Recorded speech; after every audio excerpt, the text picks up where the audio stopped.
Bonjour à tous et bienvenue. Nous allons parler aujourd'hui du Kéros numéro 70. Alors avant d'entamer le gros dossier sur la guerre, on va tout de suite parler de ton édito, Alexandre. Euh, Dès qu'on questionne l'ordre établi, le débat est souvent tué dans l'œuf par une étiquette complotiste, extrême droite, anti-système. Tu dénonces dans ton édito aux morts de Gaza cette mécanique d'exclusion du débat démocratique. À travers l'exemple de la Palestine, tu interroges notre capacité à affronter la vérité, même quand elle dérange. Est-ce qu'on peut encore penser aujourd'hui librement sans être réduit au silence? Écoute, ça dépend un peu pour qui. Je pense que aussi, je me répète parce que le sujet de la vérité, hein, je me répète, j'essaie de le conjuguer, de le développer sous différentes formes. Et j'étais justement en train de lire le livre de Martin Gray, là, Au nom de tous les miens. Alors je sais pas, son récit, c'est pas lui qui l'a écrit, mais je le trouve intéressant, même s'il est peut-être pas fort romancé. Et j'ai été frappé par cette histoire qu'il raconte quand lui-même avait découvert la vérité des camps et qu'il l'annonçait aux autres et que les autres lui l'écoutaient pas. Et donc je me suis dit, mais c'est la même chose qui se passe aujourd'hui, que ce soit avec les effets secondaires du vaccin ou avec d'autres informations. On a beau à certains dire la vérité, ils ne veulent pas l'entendre, ils ne sont pas prêts à l'entendre, et c'est pour tous les sujets, même toutes ces émissions qu'on voit sur les pesticides, les produits dégueulasses qu'ils mettent dans notre nourriture. Pour tout, les gens ont du mal à passer à l'acte du changement. Mais c'est vrai qu'en même temps, on leur demande de tout faire eux-mêmes, parce qu'on on nous empoisonne et on nous demande nous-mêmes de nous protéger du poison. Alors que des pouvoirs, des services publics, dire des pouvoirs, des gouvernements qui travailleraient pour le bien-être, feraient tout pour que les poisons ne soient plus, par exemple, dans les étalages des supermarchés voilà, ou dans l'air qu'on respire ou dans l'eau, comme on a vu avec les PFAS récemment. Donc on doit tout le temps se protéger nous-mêmes, et je crois que les gens sont aussi fatigués et que parfois la vérité, elle les fatigue et ils préfèrent, comme je disais dans mon dernier absurdie, là, il faut choisir se reposer ou être libre, comme disait Thucydide. Et il y a des gens qui préfèrent se reposer parce que c'est fatigant à la fin de se battre sans arrêt. Donc en même temps, je suis un peu moins dur là dans mes propos quand je t'explique. On comprend en même temps que les gens, on est un peu marre de tout le temps devoir se battre et se protéger contre des gouvernements qui ne font rien et qui ne veulent pas notre bien, hein. Je le répète Mais tout le est-ce que temps. du coup, moi je le sens dans mon cas, moi je trouve qu'autour de moi ça se réveille pas mal. Même des gens auxquels je ne pensais absolument pas. Et ça crée justement une dynamique. Moi ça me redynamise Ouais, mais dans l'envie justement d'en discuter, d'aller un petit oui, peu c'est plus bien, loin mais dans les choses. qu'est-ce que tu appelles réveil? C'est ça aussi. Parce Ben, qu'il y a des... disons que, allez, ça commence tout petit, mais où ils se rendent compte que dans les médias traditionnels, bah, ça tique un peu parfois, quoi. Ils se disent, ah, finalement, peut-être que tu avais peut-être raison sur certains sujets, reparlons-en. Ouais, Donc, ouais, je pense aussi qu'il y a beaucoup de gens qui se réveillent, mais qui le disent à toi parce que tu étais dans un autre narratif, mais vont faire semblant de rien dans d'autres milieux. Et donc, j'entends même beaucoup de médecins qui se disent, tiens, il y a des choses bizarres qui se passent, et qui néanmoins ne le diront jamais en public, et garderont ça pour eux, et le diront à quelqu'un De confiance. qu'ils savent réveiller, ou ils savent qu'ils ne seront pas jugés, mais les gens sont encore dans la peur, tout le temps dans la peur, de penser autrement que ce que la doxa nous impose. Et ça, il faut absolument en sortir. C'est aussi un thème qui revient énormément, mais voilà, il faut arrêter d'avoir peur de penser autrement, et je dirais même de penser tout court, hein. Mais je dis toujours, le mythe de la caverne, pour moi, de Platon, est vraiment Parlant. le plus parlant, ouais, le plus parlant, le plus significatif mm. actuellement, et pour dire où nous sommes, quoi. Voilà. Quand tu sors de la caverne et que tu le dis aux autres, la répression de ceux qui ne veulent pas savoir peut être violente. C'est pour ça que j'exagère un peu, la vérité est pire que la mort. Dans le cas des camps ou de ce qui se passe, je pense que oui, parfois les gens préfèrent, presque sans le savoir, risquer la mort que d'être confrontés à la réalité, parce que c'est psychiquement très violent de remettre tout un monde. Parce que reconnaître, par exemple, qu'ils se sont fait berner pour les vaccins, c'est pas uniquement une question de dire les injections, c'est pas uniquement une question d'injection, c'est une question de reconnaître que le gouvernement nous ment, que les médias ne nous disent pas la vérité. Donc c'est remettre tout un fonctionnement global de notre société en question, et les gens sont pas encore prêts. Et voilà, je suis pas spécialement optimiste. Ça dépend un peu des jours, mais... Moi, je suis optimiste. J'ai quand même une petite remarque à faire. Je ne dis pas que les choses sont, à mon avis, un peu plus compliquées, mais on peut peut-être voir les choses sous un autre angle. Hein. Toujours. Parce que ce que tu dis sur cette question de la vérité, je pense à deux textes. Je pense à un livre de Pierre Boulle, par exemple, qui s'appelle William Conrad. C'est un petit roman, ça fait une centaine de pages. Et là, c'est un agent secret et il doit effectivement poursuivre une mission dans un pays où la mentalité fait que, évidemment, il rencontre des gens qui pensent pas du tout comme lui, quoi. Et il a du mal. Et à un moment le roman tourne. Il y a beaucoup de questionnements au sujet de la conscience collective, ce qu'on appelait la conscience collective. Il se pose la question de se demander si ça existe, etc. Mais donc, quand tu dis que les gouvernements travaillent contre nous, qu'on n'arrive pas à penser, etc., mais c'est carrément, je dirais, la masse qui est autour de nous qui nous empêche de penser, hein, qui veut qu'il y ait une pensée sociétale, si tu veux, une pensée, un mode de pensée collectif, où il y a quelque chose de collectif dans cette histoire. Oui, tu as raison de préciser. Je ne suis pas dans une vision manichéenne, les méchants gouvernements avec des gens qui seraient prêts à tout comprendre. C'est clair qu'il y a des gens qui ont été endoctrinés, mais je pense encore, et c'est peut-être ce qui me fait continuer aussi le journalisme, c'est que si on touchait plus de gens, imagine un journal parlé où tout d'un coup il y aurait un débat, un vrai, comme il n'y aura jamais un débat ou une émission, un journal parlé, oui, mais les gens sont capables de changer, je pense encore. Je pense qu'il y en a encore qui sont capables. Actuellement, oui, mais il ne faut pas attendre trop longtemps. Il faut pas, voilà, tout à fait. Il ne faut pas attendre trop longtemps parce qu'à un moment donné, ça ne sera plus possible, quoi. Mais c'est complexe, hein, parce que le sujet qu'on va aborder, justement, cette question de la guerre, là, on a affaire à de tels effets propagandistes, que... Ouais, mais c'est pour ça que je trouve que ce qu'on a mis en exergue, la phrase Assange, donc il dit une des choses que j'ai découvert, que presque chaque guerre qui a débuté au cours des 50 dernières années était le résultat de mensonges médiatisés, et il continue après, elle était plus longue, il dit que si les médias avaient fait leur travail, véritablement informés, les gens auraient été encore plus massivement contre la guerre, et les guerres se seraient sans doute pas faites. C'est pour moi le nœud du problème, hein, c'est que on nous ment sur tout, on crée des ennemis, on nous fait peur, et donc on en revient un peu à la question de la vérité, d'Hannah Arendt aussi. Oui, évidemment, de l'information, ouais.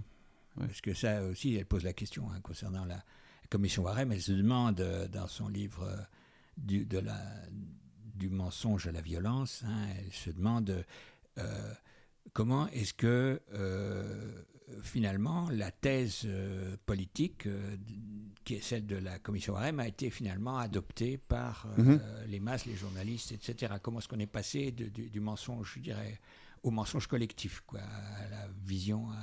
Il y a longtemps que j'ai lu ce bouquin, je ne pourrais plus le résumer. Mais c'est... Et, bon, aujourd'hui, à mon avis, il y a ce problème des fabrications dont parle Vladimir Kaller un petit peu dans son livre aussi, un petit chapitre là-dessus. Il cite toute une série de situations, de cas. Et il y en a d'autres, des fabrications bien connues qui servent à alimenter le discours propagandiste. Le récit, ouais. Le récit, ouais. Bon, on est dans un moment orwellien. Bon, ça va un peu bateau de dire ça, mais je vais terminer le bouquin de Jean-Jacques Rousat. L'esprit du totalitarisme, ça ressemble vraiment à ce qu'on vit actuellement. On n'est pas encore complètement dans un modèle orwellien, mais on en prend dangereusement la voie. Je vais en profiter pour introduire auprès des auditeurs de Kéros Thierry Simonelli. Est-ce que Thierry, vous voulez peut-être ajouter un petit mot sur ce qu'on vient de raconter ? Oui, la question de la vérité en politique est une question bien compliquée. On se souvient de l'article d'Hannah Arendt en 1967, je crois, sur la vérité en politique, et qui remarque que dans le contexte de l'affaire de Watergate et dans le contexte de la politique de Nixon, que la vérité n'a pas vraiment une place très claire en politique. Le débat démocratique est un débat d'opinion. Et la revendication de la vérité est toujours potentiellement une revendication totalitaire. Et dans ce sens, celui qui dit j'ai la vérité, je possède la vérité, c'est celui qui se situe en dehors du jeu démocratique, c'est celui qui se situe d'emblée en dehors des débats d'opinion. Et c'est encore un peu la position qui est soutenue et ce que je décris dans l'article sur la question de la guerre en Ukraine au Luxembourg, c'est encore ce qui nourrit tout ce débat autour du cordon sanitaire, c'est-à-dire qui a le droit de parler en démocratie. Et les défenseurs du cordon sanitaire sont ceux qui disent ont le droit à la parole seuls ceux qui représentent ou qui disent la vérité. Alors que les autres, comme ils ne font que de la propagande ou de la désinformation, on ne va plus les laisser parler. Donc ça pose un problème énorme. Et Hannah Arendt écrit, la démocratie n'est pas sans rapport à la vérité, mais elle ne vit pas du rapport à la vérité seule. Parce qu'on pourrait rajouter en guise d'exemple que les faits politiques sont rarement des faits simples. Ce n'est pas un fait du style est-ce qu'il y a des effets secondaires au vaccin, est-ce qu'il y a eu des camps de concentration, mais quel est le sens d'une guerre? Qui a le droit de procéder à la défense? Qui a provoqué cette guerre? Ça, ce sont des questions qui se débattent, qui sont des questions de perspective, d'opinion, et difficilement des questions de vérité. Or, je dirais dans ce sens-là, pour inverser un peu la donne, c'est la propagande qui dit je suis la vérité, n'écoutez pas les autres. Oui, tout à fait. Tout à fait. Magnifique intervention. Là, oui. Et peut-être, du coup, on va peut-être enchaîner sur le dossier justement de la Ouais. guerre. De l'Ukraine à la Palestine, du nucléaire à l'OTAN, en passant par la désinformation médiatique ou des guerres par procuration. Kéros, l'excellent journal Kéros, consacre un dossier entier à cette question taboue: qui veut la guerre et pourquoi? En remontant les logiques impérialistes, les intérêts stratégiques et les récits dominants, ce dossier collectif déconstruit l'idée d'une guerre inévitable ou morale. Les auteurs dénoncent les doubles standards, la militarisation des esprits et l'effacement du débat public sur les enjeux géopolitiques majeurs. Un cri d'alerte pour penser autrement la paix tant qu'il est encore temps. Je vais poser une première question du coup peut-être à toi Alexandre. Tu parles d'une guerre qui est devenue presque structurelle, inscrite dans le système. À qui profite selon toi la normalisation du conflit et pourquoi selon toi est-ce si difficile de porter un discours de paix aujourd'hui sans être disqualifié? Quelle question.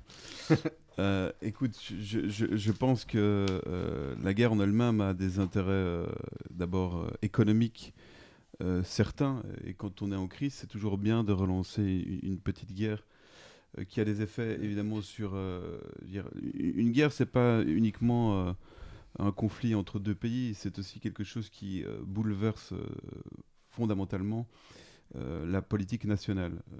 Tu vois, par exemple, on est en train de dépenser, d'ailleurs en France ils le disent, en Belgique aussi, ils vont créer des nouvelles taxes, je pense que c'est en France j'ai lu ça, ils vont créer des nouvelles taxes pour l'effort de guerre.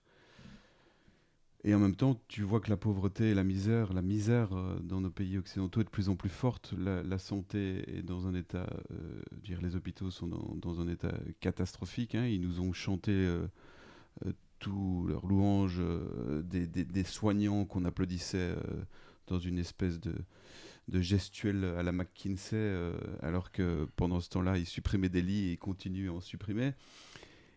Et donc c'est une manière aussi pour moi, mais on pourrait dire plein de choses là-dessus, et Paul et Bernard compléteront, mais c'est aussi une manière de détourner l'attention.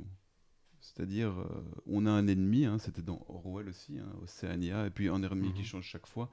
Notre ennemi d'hier et notre ami d'aujourd'hui et vice-versa.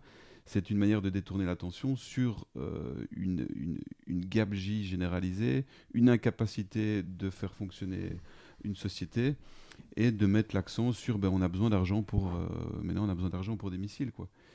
Et j'en reviens un peu au début, mais comment ne peut... Parce que là, les gens le savent. Les gens, quand von der Leyen parle de combien 800 milliards. Oui. Les gens le savent, ils l'entendent. Comment peut-on encore accepter, alors que un Belge sur 5 vit au-dessus du niveau de pauvreté, je crois, au moins un Belge sur 5, l'enseignement est dans un état de délabrement catastrophique. On n'arrive plus, je veux dire, nos autoroutes, nos routes, nos trottoirs sont complètement... je veux dire, on n'arrive quasiment plus à marcher à Bruxelles sur la plupart des trottoirs. Et encore d'autres choses, voilà.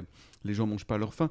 Comment peut-on encore penser à dépenser des milliards pour une guerre hypothétique de toute façon, qui n'aurait jamais dû avoir lieu. Donc on sait que ces milliards vont aller dans la poche de certains. On sait qu'aussi des journalistes qui travaillaient sur notamment la maison que la mère ou la belle-mère de Zelensky a achetée en Égypte ont disparu bizarrement, assassinés. Donc il y a de l'argent qui va ailleurs. Les armes qui sont arrivées en Ukraine sont en train de se retrouver en Occident. Qu'est-ce que ça va devenir? Donc tout ça, et de toute façon on sait que le terrorisme, le vrai, sert l'État. Qui utilise ces...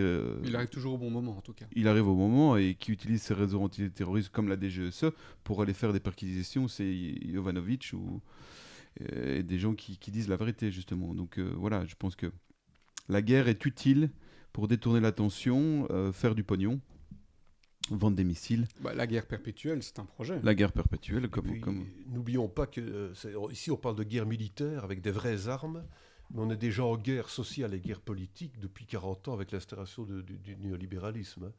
Donc c'est une radicalisation de la guerre qu'on est en train d'essayer de nous fourguer, mais évidemment beaucoup plus radicale et effrayante, puisque ici ça signifie potentiellement la mort physique des individus. Mais elle est plus silencieuse. Elle ne sera plus... Oui, celle qu'on a connue depuis 40 ans était silencieuse, larvée. Ici, ça pourrait en principe, devenir extrêmement visible. Mais n'oublions pas que l'Europe aussi, le problème, c'est qu'elle est en train de trahir ses idéaux, puisque quand on a signé la Charte de Paris en 1990, c'était le slogan « c'est l'Europe, plus jamais la guerre ». Il y avait l'OSCE, l'Organisation pour la sécurité et la coopération en Europe, aussi qui s'était engagée à trouver toujours des parades pour empêcher une nouvelle guerre de bloc ici en Europe. Et elle est en train de trahir ces idéaux-là. Ou bien ce n'était que des slogans. Ou c'était peut-être de la poudre aux yeux, j'en sais rien. Mais en tout cas, c'est de nouveau une involution. Et alors, comment faire passer la question que tu posais, la pilule à la population, puisqu'il faut se serrer la ceinture pour trouver 800 milliards. Ce qui tient encore les populations tranquilles, c'est la possibilité de consommer, mais quand elles vont devoir faire des croix sur certaines consommations, est-ce qu'elles vont accepter ça? Autant les fractions consuméristes qu'appauvrir. C'est quand le frigo sera vide, tout le monde va sortir. Je pense que quand c'est la batterie du téléphone qui sera vide, ils vont sortir. Avant le frigo. Oui. Frigo, il peut être vide. Je vais peut-être poser une petite question à Thierry, parce que je sais que vous devez nous quitter un petit peu plus tôt. Vous comparez l'Alliance Atlantique à une forme d'impérialisme global. Pensez-vous qu'il soit encore possible pour des pays européens comme la France ou l'Allemagne de retrouver une souveraineté militaire ? C'est une excellente question. Je peux répondre depuis le Luxembourg, où l'on voit que finalement, c'est l'OTAN qui dirige le pays. Ça a été dit très clairement dans une interview avec le général des armées luxembourgeoises, qui a répondu aux journalistes que l'OTAN avait déjà donné l'ordre de marche et la direction de marche, et que la politique était désormais censée suivre et censée mettre en œuvre les moyens requis pour la remilitarisation atlantiste du Luxembourg et de l'Europe, et qu'elle devait permettre à un plus large public d'engager le débat. C'est-à-dire, et c'était très clair dans cette interview, de convaincre la population de suivre cet ordre de marche. Et quelques jours plus tard, notre ministre de la Défense nous met au courant que l'OTAN a décidé que nous allons dépenser 5% du PIB en dépenses militaires. Donc, la question n'existe même plus. La question de la souveraineté, elle n'existe plus. Elle disparaît derrière à nouveau, et la gauche adore ça, derrière une sorte de solidarité abstraite, une solidarité dont on se demande quel peut bien en être le sens, Mais là encore, notre général a dit très clairement que pour le Luxembourg, la solidarité n'était pas nécessairement une solidarité armée, dans la mesure où le Luxembourg ne pourra pas, et il l'admet tout à fait, faire la différence sur un champ de bataille. Alors pourquoi faut-il que le Luxembourg y participe? Il dit plus ou moins texto dans le journal, dans le Tageblatt, les Luxembourgeois ne pouvant pas gagner des guerres, ne pouvant même pas faire de différence sur le champ de bataille, ils pourront du moins y mourir pour la solidarité avec les partenaires de l'OTAN. Mourir avec fierté. Ouais, mourir avec fierté et dignité pour la solidarité. Voilà donc pour la question de la souveraineté nationale. C'est quand même incroyable des discours aussi radicaux, aussi martiaux en 2025. Oui. On n'aurait jamais cru ça. Mais ça revient. Non, c'est très étonnant, oui. Bah, quand même, je veux dire, quand on voit tout ce qui s'est passé depuis une trentaine d'années, toutes les guerres qui ont été menées, tout l'emballement, chaque fois, le soutien inconditionnel de l'Occident, etc. Bon, c'est parce que ça se passait en Irak, en Afghanistan, qu'on n'a pas eu l'impression d'être transformé en pépinière militariste, mais en attendant, les discours martiaux, ils étaient quand même là. Celui-là a l'air particulièrement caricatural, celui dont parle Thierry.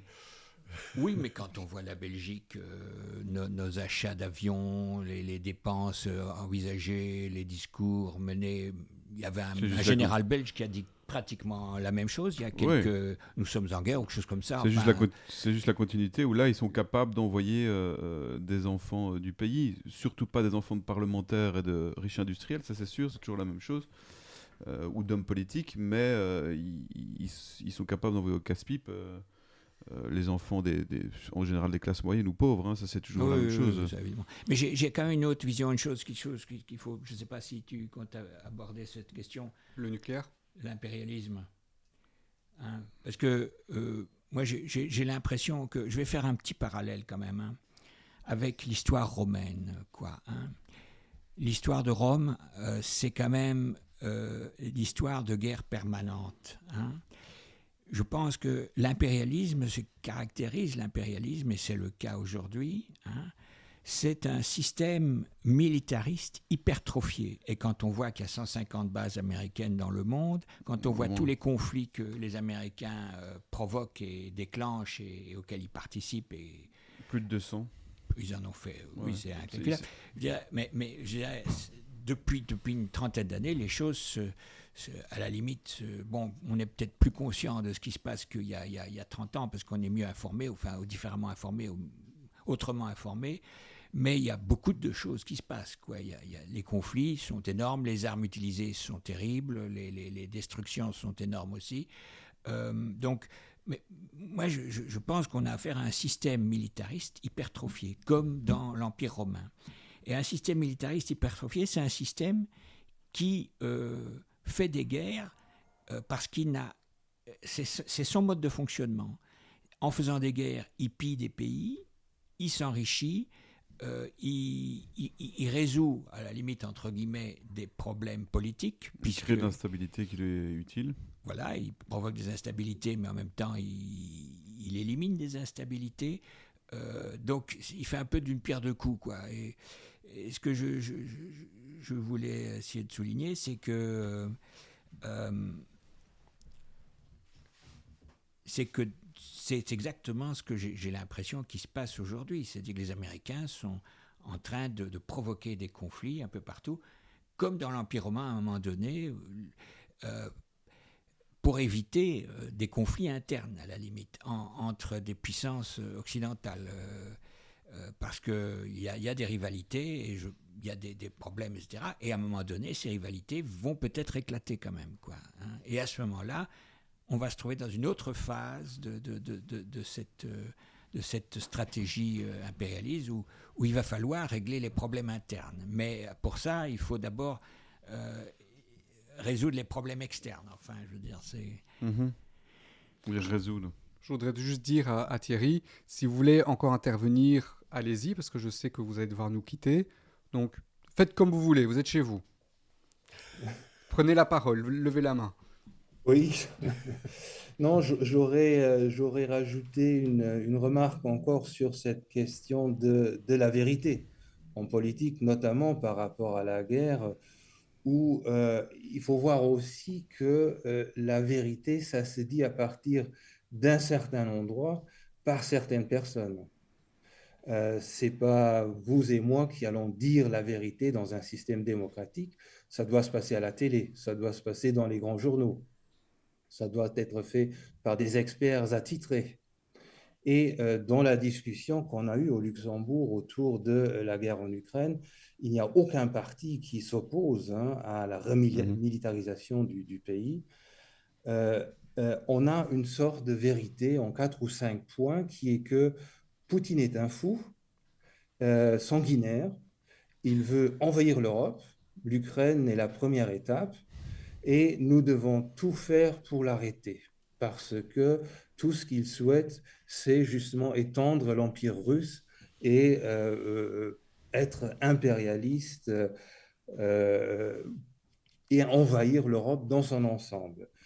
Or, quiconque refuse cette vérité-là, qui est la vérité officielle, est immédiatement exclu du discours. C'est typiquement un effet de vérité en politique. Si vous ne participez pas à ce qui fait le consensus, et on a vu ça pendant le Covid aussi, ce qui ne fait pas partie du consensus est à exclure. Ce qui est complètement contraire à l'idée de Chantal Mouffe, par exemple, d'une démocratie agonistique, où il y a débat, où il y a diversité d'opinions. Alors là, on pourrait dire l'impérialisme est aussi un impérialisme de l'opinion. C'est un impérialisme pas seulement militaire, mais un impérialisme de la parole. Avec quand même, il faut le dire, au Luxembourg, nous ne sommes pas bêtes, un minimum de souveraineté. Au Bourget, le ministre des Affaires étrangères luxembourgeois a remarqué que nous, les Luxembourgeois, ne devions pas être plus bêtes que les autres et lancer de grands investissements en termes de recherche et de production de moyens de guerre, notamment en cybersécurité, en digitalisation, en surveillance. Et pour cela, il faut que nous nous assurions des droits d'auteur sur certaines inventions. Comme ça, nous aurons au moins un minimum de souveraineté économique et nous avons la possibilité de tirer notre épingle économique du jeu de la guerre, qui, pour ces personnes-là, semble être une sorte de jeu où il n'y a pas de mort, il n'y a pas de femmes violées, il n'y a pas d'enfants traumatisés. Rien de tel ne se passe, tout est électronique, tout se fait comme Tout un cela à jeu vidéo. distance. Ouais. Bah, c'est la guerre par les drones, c'est facile, on a un petit joystick et puis on voit même C'est pas la propre. personne Ouais. qui va mourir et puis ça passe, on passe à autre chose, quoi. Et je voulais ajouter quand même que, assez étonnamment, Georges-Louis Boucher, qui est le président du MR, donc, a battu en brèche cette idée d'une invasion militaire russe en Europe occidentale, ce en quoi là, il a tout à fait raison, puisqu'ils n'ont pas les moyens démographiques, donc pas les moyens militaires d'envahir l'Europe. Et puis de toute façon, il est très probable que ce n'est pas leur intention. De venir respirer le bon air sur la côte atlantique. Moi, je pense qu'accorder du crédit aux paroles de Georges Boucher, c'est jouer dans leur jeu. Il y en a toujours un qui va dire A et puis l'autre va dire B. Comme ça va donner l'illusion au public qu'il y a un débat d'idées alors qu'ils sont tous d'accord sur le fond. Certes. Non, mais il est tellement... je vais rester poli avec lui parce qu'il porte facilement plainte. Et financièrement, ça serait compliqué pour Kéros. Mais voilà, leur discours, comme disait encore Orwell, ce n'est que du vent qui a l'apparence de la vérité, mais voilà, c'est du mensonge permanent. Et comme dit Thierry, on oublie que derrière ces guerres, d'ailleurs, il commence avec ça, c'est des tripes, du sang, des horreurs pas possibles. Il parle des guerres comme d'un jeu. Il voit pas ce qu'il y a derrière le mot, mais je rêverais qu'ils soient sur le champ de bataille, les Macron, les Merz, et tous ceux qui sont en train de dire il faut mettre plus d'argent, mais ils savent pas ce qui se passe. Je le sais pas non plus. Mais j'essaie d'imaginer. Déjà, ils n'ont pas d'enfants. Ce qui se passe souvent pas, mais ce qui se passe sur un champ de bataille. Mais on se souvient Michael Moore qui allait voir des sénateurs au moment de la guerre en Irak et qui venaient avec un papier qui leur demandait voilà, je viens pour un papier de circonscription pour vos enfants pour aller faire la guerre. Et ils fouillaient parce qu'on sait qu'ils recrutent aux États-Unis dans les quartiers noirs, les quartiers pauvres. Et là, ils vont crever en patriotes. Mais c'est jamais une image célèbre aussi d'Ursula von der Leyen qui rit aux éclats en parlant des guerres et où on envoie les enfants, où elle dit qu'elle conseillerait jamais à ses enfants d'y aller. Et elle est très Ursula, elle en a 4-5. Voilà, et ses enfants n'iront jamais. Et on se souvient Madeleine Albright qui disait que les 500 000 enfants morts en Irak, c'était des dégâts collatéraux. Ce sont des criminels, tous ces politiciens qui parlent de la guerre et qui font la guerre avec notre argent. Notre argent, hein. Notre argent, l'argent de notre travail. Les petits-enfants gazaouis sont des futurs terroristes et donc de toute façon leur mort est un bienfait pour l'humanité. Donc, et on devrait les remercier. Oui. C'est tout un système qui fonctionne très bien, la guerre. Un système politico-médiatique avec une caste, avec des criminels au pouvoir payés par nos impôts qui décident de faire des guerres. Mais je reviendrai avec ce que Thierry disait. Pour moi, on n'est pas en démocratie. Alors les gens répondent souvent oui, mais alors on est en dictature. Non. Il y a un continuum. On n'est pas en démocratie parce que la démocratie, c'est le peuple qui choisit, et qui est informé, qui est bien informé, qui choisit. Est-ce qu'un peuple bien informé et chez qui on fait un référendum pour savoir s'il veut la guerre, tu penses que beaucoup vont dire oui, on veut la guerre? Mais non, la plupart des gens ne veulent pas la guerre. Si on leur propose de créer des écoles plutôt qu'aller lancer des missiles, qu'est-ce qu'ils vont dire? On est en train de rentrer dans une perte complète de valeur, une anomie avec voilà, ce qui se passe. Dire quand tu sors en ville, moi j'étais dans une ville allemande ce week-end, j'ai vu des gens péter au crack, quoi. Et j'en ai vu à Bruxelles aussi. Les fusillades à Saint-Gilles, c'est pas une invention. Donc il est en train de dire, le tissu social est en train de se déconstruire complètement. Et pendant cela, on est en train de parler de guerre, quoi. Mais ouvrez des centres de désintox, faites que tous les enfants qui naissent soient heureux et des parents qui les aiment. En tout cas, il faut mettre en place des structures qui font qu'on est dans une société bienveillante. C'est un momentum, hein, c'est comme Kéros, c'est le moment. C'est-à-dire, il y a un moment où tu fais tu prends des mesures sociales parce que ces mesures sociales vont dans le sens de l'amélioration générale de la société, de l'économie, etc. Et puis il y a des moments où ces mesures sociales sont considérées comme contre-productives parce que l'économie va dans un autre sens. Elle va dans un sens plus destructif, et je ne sais pas qui avait parlé de ça dans le journal. Ah oui, il y a un article sur Freud et Einstein, une discussion sur... c'est Kenny qui avait parlé de ça. C'est intéressant parce qu'il dit... Pourquoi la guerre, Oui, Freud dit, est-ce qu'on va aller dans le sens d'une pulsion de vie ou une pulsion de mort? Enfin, c'est un peu la question, la pulsion de vie, la pulsion de mort, etc. Et il y a des moments où la pulsion de mort l'emporte, la pulsion... l'article est bien rédigé, je ne veux pas le résumer parce que c'est pas moi qui l'ai écrit, mais c'est une... À mon avis, c'est pas seulement un problème de pulsion, c'est aussi un problème de contexte, de circonstances, de conditions, etc. Toutes les civilisations ont des creux et des... Le mal est en nous, le mal c'est pas quelque chose d'éthéré. Et donc quand le contexte social fait que le mal se réveille plus facilement que le bien, on est plutôt dans un contexte de pulsion de mort. Et c'est là-dedans qu'on est là. Quand tu vois à la fête de la musique les bagarres générales et l'état de Paris après, c'est le signe d'un contexte. C'est pas uniquement tout d'un coup des jeunes qui se réveillent le matin et qui se disent on n'a plus de valeur. Non, c'est un contexte social qui fait qu'on est en perte là. Tu vois, certains parlent de la stasis, donc c'est une immanence irréductible de la violence dans les sociétés qu'on ne pourra jamais totalement éliminer. Mais non, évidemment. La société est là, normalement, une société bienveillante est là pour essayer de mettre des freins et des limites à nos pulsions. Sinon, on fait ce qu'on veut. Hein. Tu vois une belle fille dans le métro, tu la violes, tu vois un truc qui te plaît. C'est ça qu'ils font quand tu vois les casseurs qui vont dans des magasins Apple, notamment avec les émeutes qu'il y a eu aux États-Unis et qui vident tout. C'est tout de suite. Et le principe social, c'est justement de mettre des freins au tout de suite. Oui, c'est la pulsion d'accaparement. Et je pense que là, tu parlais de momentum, là, aujourd'hui, vraiment, si ça ne se passe pas dans les prochaines années, je pense qu'on aura basculé définitivement, je ne veux pas être pessimiste, hein, mais qu'on aura basculé définitivement dans le chaos. Il va y avoir un sursaut. Je ne sais pas lequel, mais il va y avoir un sursaut. C'est très organisé. Oui, c'est ça que je veux dire. Mais c'est-à-dire ils organiseront le chaos. C'est un mode d'organisation qui fait que le monde politique, il est enchaîné, il ne peut plus faire autre chose. Il est tout à fait dans une sorte de couloir où il fonce, il file en avant dans un sens. Ça sera une espèce de mélange de Truman Show, Mad Max et Matrix. Non, parce qu'à propos de la vérité, s'il y a quand même une chose, c'est que tout impérialisme est lié à une idéologie. Et l'idéologie impérialiste aujourd'hui, elle a quand même plusieurs caractéristiques. La première, c'est qu'elle nie cette idéologie complètement qu'il y ait encore un impérialisme.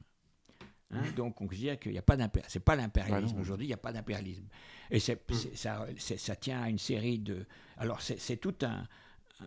Il y a tout un aspect dialectique, tout un aspect, je dirais, intellectuel dans cette histoire, puisque on fait la base de cette opinion, de ce point de vue, on le trouve chez Hannah Arendt, par exemple. Elle ne dit pas qu'il n'y a plus d'impérialisme, mais elle décrit un impérialisme, qui est l'impérialisme d'avant-guerre. Et dans cet impérialisme, la forme de cet impérialisme, c'est le colonialisme. Et donc, ce qui est très caractéristique de cet impérialisme d'avant-guerre, c'est d'abord qu'il y a plusieurs puissances impérialistes qui se font concurrence et dont le but, c'est d'accaparer, c'est d'occuper, c'est de conquérir du territoire et des colonies. Des colonies pour en exploiter les matières premières. Bon. Et cette description de l'impérialisme d'Hannah Arendt, dans ce bouquin qu'elle écrit sur le fascisme, en fait, sur l'idéologie totalitaire, il y a 3 volumes. Il y a une partie sur l'impérialisme, une partie sur l'antisémitisme et une partie sur le fascisme.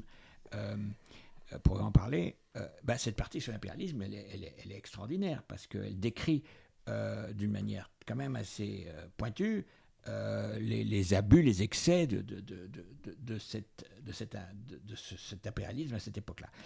On retrouve les mêmes excès aujourd'hui, sauf que le but n'est plus de coloniser, mais de provoquer, à mon avis, des conflits permanents pour essayer de tirer les marrons du feu et d'en profiter pour soutirer aux pays en guerre leurs matières premières, leurs richesses, etc. Je pense que c'est plutôt ça, cet impérialisme. Et ça, c'est le couloir dans lequel se retrouvent, à mon avis, les dirigeants occidentaux qui profitent de l'affaire pour l'instant. C'est eux qui en profitent. C'est pour ça qu'ils sont pour. C'est pour ça qu'ils ne contestent pas l'OTAN ni les États-Unis. C'est parce qu'ils en profitent finalement, quand même, de ce marasme général. Même s'ils sont dans une situation dramatique comme le disait Bernard Van Damme dans son article sur l'Allemagne, qui explique... Leur seul objectif, c'est la prochaine élection. Donc, c'est d'être élu. Voilà. Excusez-moi, il faudra que j'y aille vraiment. Là, il est l'heure. Donc, merci beaucoup pour cette discussion intéressante. J'aurais bien aimé participer plus longuement, mais malheureusement, voilà. Merci Thierry. Merci beaucoup de ton point de vue aussi. C'était très éclairant également. Et on continue à collaborer. D'accord. Au revoir. Merci. Bonne journée. Excellente journée. Et au revoir. Mais du coup, je voulais maintenant peut-être aborder l'aspect du nucléaire. Tu dis que, bon, dans ta partie, tu écris que la capacité technique d'une guerre nucléaire existe, mais que c'est l'imaginaire des peuples qui peut l'empêcher. Et donc, selon toi, quel rôle devraient jouer les intellectuels ? C'est pas moi qui écris cet article. Oui, pardon. C'est Jean-Luc Pasquinet. Oui. Pasquinet. Ouais. Mais c'est une question de base. Je peux poser la question hein. aussi. Du coup, oui, parce qu'il est pas comment là, empêcher ça ? Je dois reconnaître que Günther Anders et quel est l'autre ? Castoriadis. Et Castoriadis. Castoriadis, j'étais pas chez moi quand je me suis occupé j'ai essayé de relire. Je me suis dit, merde, la théorie de l'imaginaire de Castoriadis, je la connais pas bien. Je la connais vraiment très superficiellement. Günther Anders, je l'ai lu il n'y a pas trop longtemps. Je ne trouve pas que les réponses de ces personnes ce sont des questionnements, mais elles n'ont pas fait le tour du problème. Je veux dire, au niveau du nucléaire, je ne suis pas convaincu du tout que, la réponse de l'un comme de l'autre, ou je crois que c'est Castoriadis, c'est de dire qu'il faut espérer qu'un imaginaire positif prenne le dessus sur un imaginaire négatif, quoi. C'est-à-dire que, voilà, c'est surtout cette réponse-là. Et ça, c'est une réponse intéressante. Mais j'y crois pas trop dans la mesure actuelle des choses. Et je pense que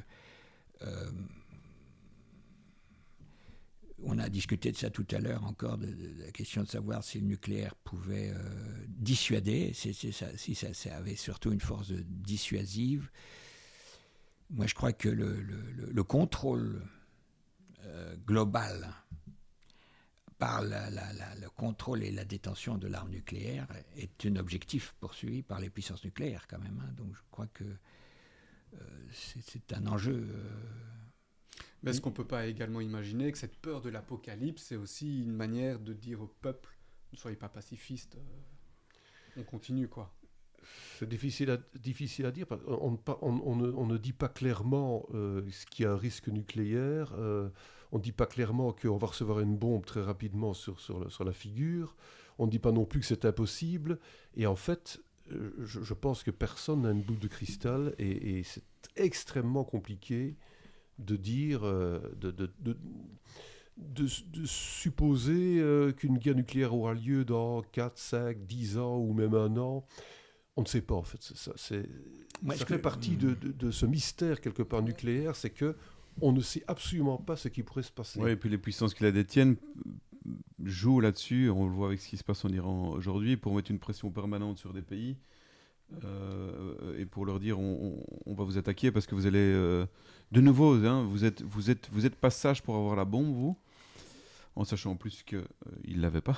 Hein, l'Iran l'a pas, et l'Iran n'était plus dans des programmes nucléaires militaires. Mais donc... si, quand même. C'est de nouveau... c'est parce que...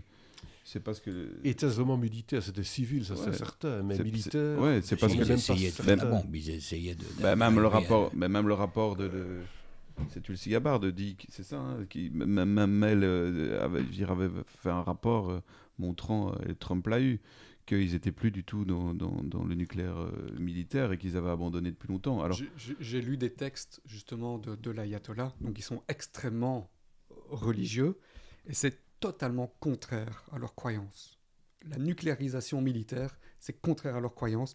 Et eux, quand ils écrivent une telle loi, ça vaut tout l'or du monde, en fait. C'est ça qui vaut autorité. Ils ne peuvent pas se contredire.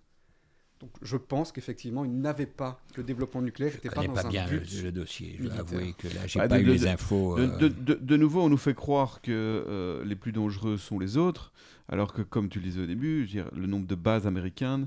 Le nombre, je crois que sur les 250 guerres qui ont été faites les dernières dizaines d'années, après la Seconde Guerre mondiale, les États-Unis sont responsables de plus de 201.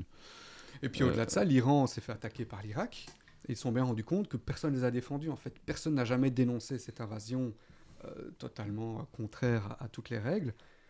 Peut-être qu'ils se sont dit aussi, s'ils la développaient, personne ne nous défend, on va peut-être essayer de se défendre tout seul. Je pense qu'il faudrait laisser les pays autonomes mener leur politique comme ils le veulent, mais ça impliquerait un changement économique global. C'est-à-dire, on peut en venir à d'autres questions. La question que la gauche adore, refugees welcome, c'est beaucoup plus facile pour eux de dire qu'on accueille les réfugiés plutôt de dire qu'on va arrêter de détruire leur pays. Parce que si on arrête de détruire leur pays, si le Congo redevient autonome, par exemple, les mines de cadmium, cobalt et le reste, pour construire nos smartphones, ça risque, le travail des enfants, ça sera peut-être un jour fini, peut-être qu'ils auront des prix décents, peut-être qu'on va arrêter de jouer sur les conflits ethniques pour leur soutirer du pognon. Et donc, si des pays deviennent libres, on sait que Thomas Sankara a été assassiné pour ça. On sait que Jacobo Arbenz au Guatemala a été, en 1954, il voulait chasser, en tout cas, il voulait socialiser les terres et chasser United Fruit Company, qui est devenue Chiquita. On sait qu'ils ont tous été tués après par cette même boîte et les États-Unis et la CIA. Donc, quand un pays veut devenir libre, Regarde ce qui se passe au Venezuela. Enfin, Ouais, voilà, c'est ça. 4 millions de réfugiés et 4 millions de gens qui partent parce que l'embargo, c'est ce qui a tué la Syrie aussi. Et donc, à un moment donné, le Refugees Will Come, et c'est aussi des guerres. C'est tellement facile. Par contre, les gars, on va plus pouvoir changer tous les 6 mois de smartphone. On va devoir revoir complètement notre consommation. Ça, c'est peut-être plus compliqué que Refugees Welcome, tu vois, parce que personne ne veut quitter son pays. Si les gens qui quittent leur pays, c'est à cause des guerres. Guerre économique, néocolonialisme, guerre militaire, voilà. Mais je pense que la guerre touche quelque chose de global, quoi, de notre façon de fonctionner. Et autre aspect auquel on ne pense pas, c'est que on nous dit tous les jours qu'on va mourir, réchauffement climatique, CO2, c'est la fin du monde. Il n'y a rien plus générateur de CO2 qu'une guerre. Oui. Ouais, mais Et donc, d'un côté, on va mourir, et de l'autre, allons-y, on balance les La missiles. destruction écologique. C'est marrant, c'est drôle. Ça, c'est le principe totalement paradoxal et volontairement paradoxal et hypocrite de notre société. Il n'y a pas plus. L'Irak, la Libye, il y a des coins d'Irak où c'est tellement radioactif qu'il y a encore des gosses qui naissent. Oui, j'ai un truc sur l'uranium enrichi, les bombes enrichies. Ils ont bombardé en Irak, comme je crois qu'ils ont bombardé en quelques jours ce qu'ils avaient bombardé sur le Vietnam. C'est l'enfer. C'est terrible. Et la Libye, et je pense la Libye aussi, dans certains coins. Donc, et puis, ils viennent te parler de... Je ne sais plus où j'ai lu, c'est pas dans Kéros, mais je suis pas... que d'après certains, les conflits avec l'arme atomique avaient déjà commencé à cause de ces conflits où on utilise l'uranium enrichi. Quoi. Il existe des petites têtes nucléaires, pas forcément une bombe spectaculaire qu'on voit à des kilomètres, quoi. Certainement. Mais bon, voilà, je sais pas comment ça peut s'arrêter. On dit que c'est les gens qui sont sortis en rue qui ont fait que la guerre du Vietnam s'est arrêtée. J'ai lu des trucs là-dessus, j'en suis pas toujours sûr, mais en tout cas, il faudrait des millions de personnes en rue, hein. pas 100 000, pas... Et pas une fois par mois. Et pas une fois par mois, il faudrait des grèves générales, il faudrait une organisation. Regarde déjà toute la mobilisation pour la Palestine, il y a quand même beaucoup de mobilisation, beaucoup de ils s'en gens dans les foutent rues. complètement, Ça ouais. ne change rien, Non. c'est au contraire, ça radicalise, il y a des arrestations. Ouais, je pense aussi, c'est parce que les luttes sont divisées. Tu vois, tu vas voir un côté les gens qui vont lutter pour le droit des Palestiniens et la fin de ce génocide, et d'un autre côté, ils vont accepter qu'Ursula von der Leyen ait acheté pour des milliards de vaccins. Tu vois, et les luttes ne se rencontrent pas. Oui, mais j'ai encore lu aussi un truc là-dessus, c'est sur l'idée que il y a un siècle, il y avait un peuple, il y avait donc une opinion publique, etc. Et aujourd'hui, il n'y aurait plus ça. Je pense aussi qu'il y a des groupes, la division, le diviser pour régner a bien fonctionné. Et donc, voilà, moi j'ai été à la manif pro-palestinien, je suis revenu très déçu, avec une gauche donneuse de leçons, avec des gens qui... j'ai expliqué, je vais peut-être pas expliquer ici, mais donc je vois quelqu'un qui arrive avec un panneau... Netanyahou, criminel de guerre. Je fais ouais, tout à fait, vous avez tout à fait raison. Je dis et Zelensky? Ah non, il me fait non, Zelensky il est super. Il me fait c'est Poutine qui est un dictateur sanguinaire. Et je me dis waouh. Je le savais, hein, je sentais. Et donc c'est ça. Il y a plein de gens qui sont pour les Palestiniens, pour sauver Gaza, ce qui reste, mais qui sont totalement Poutine est un dictateur et qui répètent le discours médiatique. Et qui n'ont pas compris que le problème c'est justement cette caste politico-médiatique. On pourrait parler de l'article de Daniel Zing un petit peu là, sur Poutine et sur le système russe. C'est intéressant, hein, parce que mais évidemment. Mais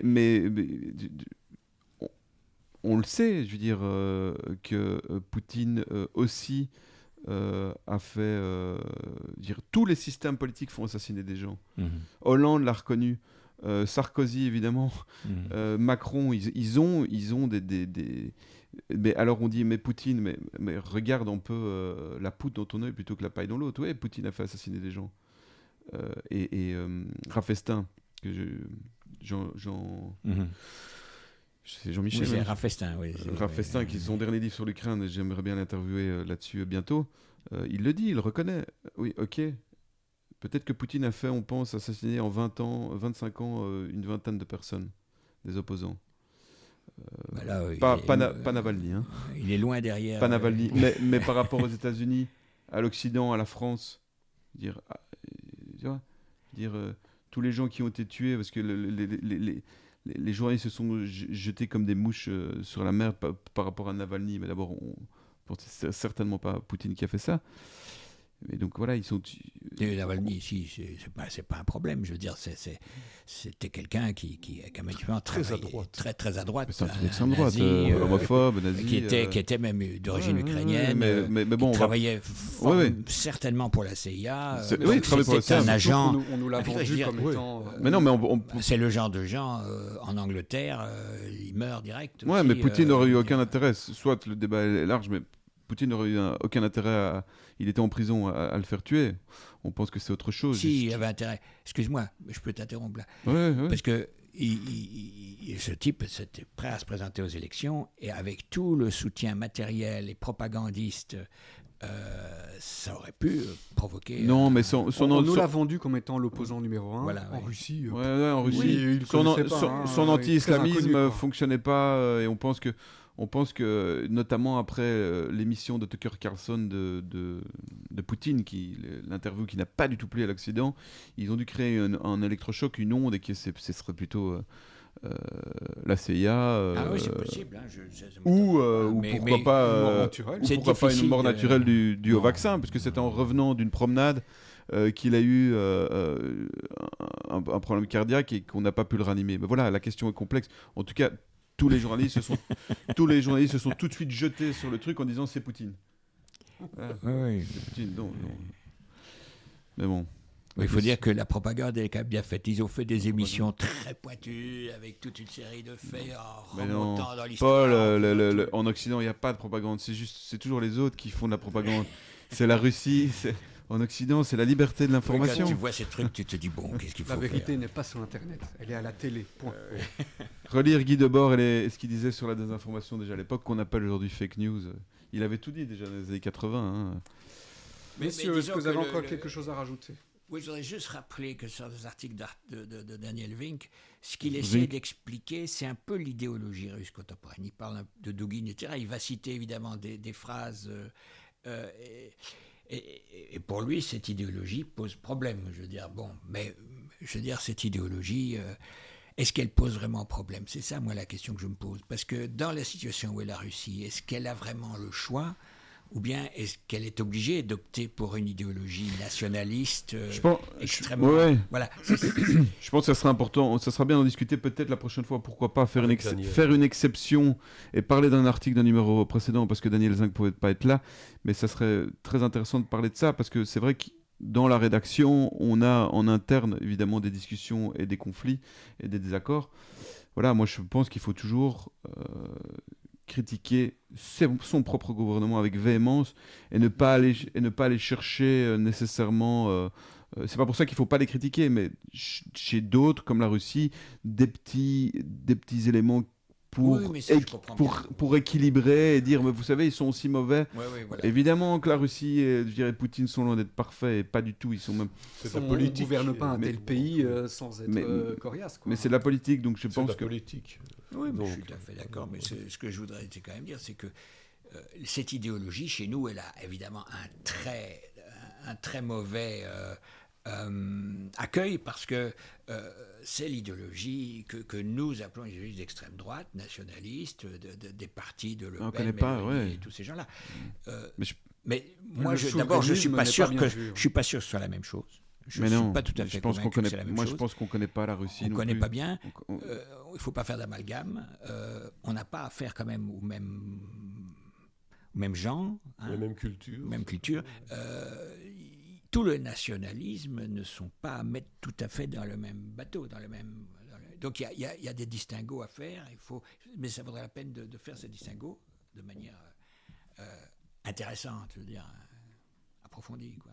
Voilà. Distinguer le rejet de l'autre avec le patriotisme.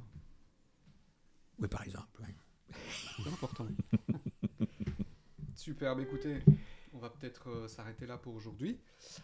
Je vous rappelle que dans ce numéro 70 de Kéros, justement, Bernard Van Damme, qui n'est pas là aujourd'hui, nous parle de l'Allemagne et du changement qu'est en train de connaître l'Allemagne Un article très actuellement. intéressant, ouais. Ouais, bien foutu. Il y a aussi un article sur que sont devenus les complotistes, très intéressant aussi, Ouais. et également un grand sujet sur l'intelligence artificielle.